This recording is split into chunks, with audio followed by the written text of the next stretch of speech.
Hello learners, இன்னைக்கு நம்ம teaching ப்ராக்டிஸை பற்றி கற்றுக்க போகிறோம். இந்த வீடியோவோட ஆப்ஜெக்டிவ்ஸ், இந்த செஷனுக்கு அப்புறம் நம்ம என்ன கற்றுக்க போகிறோம்னு பார்க்கலாம்.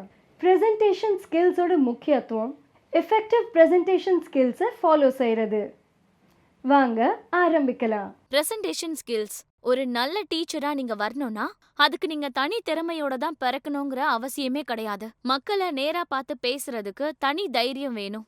இத பயிற்சி மூலமா தான் நீங்க கத்துக்க முடியும். அதாவது படிக்க, எழுத, கேட்க உங்களுக்குள்ளேயே ஒரு திறமையை நீங்க வளர்த்துக்கலாம். Effective presentation. ஒரு குரூப்க்கு முன்னாடி நீங்க பேச வரும்போது அந்த இடத்துல நீங்க உங்க பெஸ்ட்டை கொடுக்க முயற்சி பண்ணுவீங்க.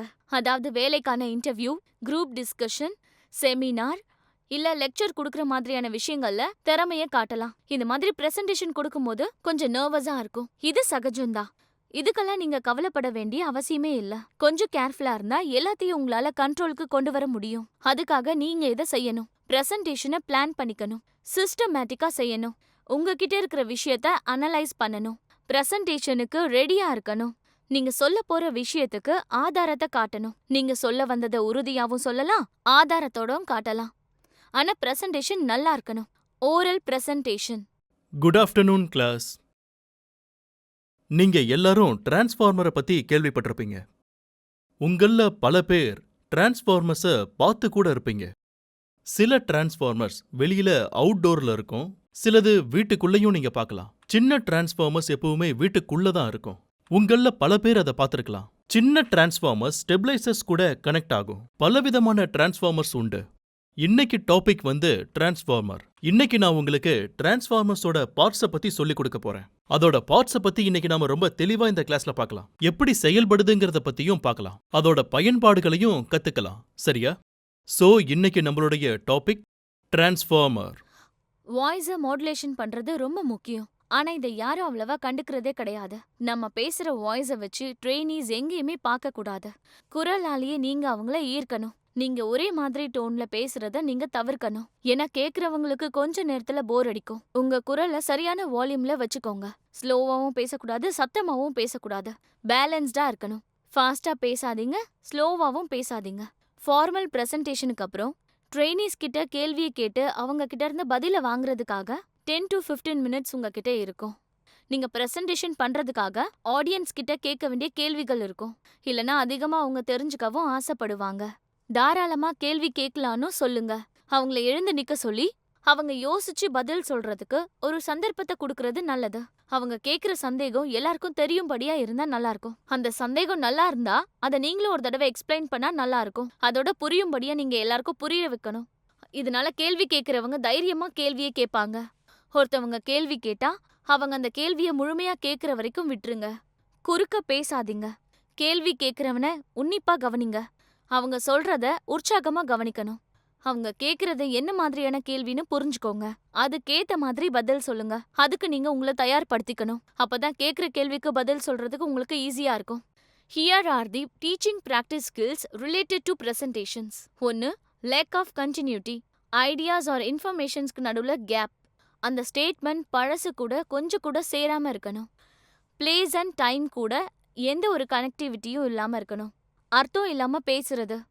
சில பிரச்சனைகள் படிப்பு சொல்லி கொடுக்கறதுக்கே தடையா இருக்கும். 1. சரியா பேசாம இருக்கிறது. 2. ஒரு வார்த்தையை கம்ப்ளீட் பண்ணாம பாதியிலேயே ஸ்டாப் பண்றது. எதையும் நீங்க முழுசா பேசாம இருக்கிறதுனால இங்க சில பிரச்சனைகள் கிரியேட் ஆகும். நீங்க உச்சரிக்கிற வார்த்தைகள் அவங்களுக்கு ஈஸியா புரியணும். புரியுற மாதிரியான வார்த்தைகளை பேசணும். கஷ்டமான வார்த்தைகளை யூஸ் பண்ணக்கூடாது. ஃபார் எக்ஸாம்பிள், இது இருக்கலாம், நானும் கேள்விப்பட்டேன், இது உங்களுக்கே தெரியும், இந்த மாதிரியான வார்த்தைகள். Skill of stimulus variation. இதோட விரிவான அர்த்தம் என்னன்னா, ஒரு விஷயத்த நீங்க சொல்லி கொடுக்கும்போது ஸ்டூடெண்டோட மனசை ஈர்க்கணும். அவங்க உங்களையே கவனிக்கணும். நம்மளோட கவனம் எப்பவுமே அடுத்த விஷயத்துக்கு போயிடும். ஒரு டீச்சர் கிளாஸ்ல வித்தியாசமா நடந்த எல்லா ஸ்டூடெண்ட்ஸோட கவனத்தையும் ஈர்க்க முயற்சி பண்ணக்கூடாது. ஸ்னேகா ஜோஷி என்ன சொல்றாருன்னா, ஸ்டூடெண்டோட கவனத்தை நம்ம பக்கம் இழுக்கிறதுக்காக நம்ம பேச்சுல ஒரு ஏற்றம் இறக்கம் இருக்கணும். நாம எதை சொன்னாலும் ஸ்டூடெண்ட் அதை ஈஸியா புரிஞ்சுக்கணும். காம்போனன்ட்ஸ், மூவ்மெண்ட்ஸ், கிளாஸ்ல நடக்கிறது, ஆக்டிவிட்டியை செக் பண்றது, மாணவர்களோட கவனம் சிதறக்கூடாது. கெஸ்டர்ஸ், கவனத்தை ஈர்க்கக்கூடிய பாடி லாங்குவேஜை நீங்க பின்பற்றுங்க. கை அசைவுகள், கரெக்டா யூனிட்டியா இருக்கணும். பேசும்போது மாற்றங்கள் தெரியணும். குரல், குரலின் அழகு, அதனோட ஸ்பீட், வாய்ஸ் மாடுலேஷன், மாணவர்களோட கவனத்தை நீங்க ஈர்க்க பார்க்கணும். உங்களை தாண்டி அவங்க யாரையும் பார்க்க கூடாது. அதோட ஸ்டூடெண்ட்ஸோட ஐ கான்டாக்ட்லயே நீங்க இருக்கணும். இன்டராக்ஷன் ஸ்டைல்லயே இருக்கணும். 2 பேரு இல்ல அதுக்கு மேல இருக்கிறவங்க ஒன்னா சேர்ந்து பேசும்போது டீச்சர் கிட்ட, டீச்சர் ஸ்டூடெண்ட் கிட்ட, ஸ்டூடெண்ட்ஸ் கிட்ட பேசும்போது திடீர்னு மௌனமாகிறது. கொஞ்சமா பேசக்கூடாது, அதிகமாவும் பேசக்கூடாது. பதிலுக்காக நேரத்தை ஒதுக்கணும். Change in sensory focus. Teacher சொல்லிக் கொடுக்குற விஷயத்த கொஞ்சமா மாத்துறது. எல்லாரையும் ஒரே இடத்துல பார்க்க வைக்கிறது. தொடர்ந்து நீங்க சொல்றதையும் கவனிக்க வைக்கணும். கையில வச்சிருக்கிறதையும் பார்க்கணும். Physical involvement of student. கத்துக் கொடுக்கறத நீங்க ட்ராமடைசேஷன் பண்ணணும்.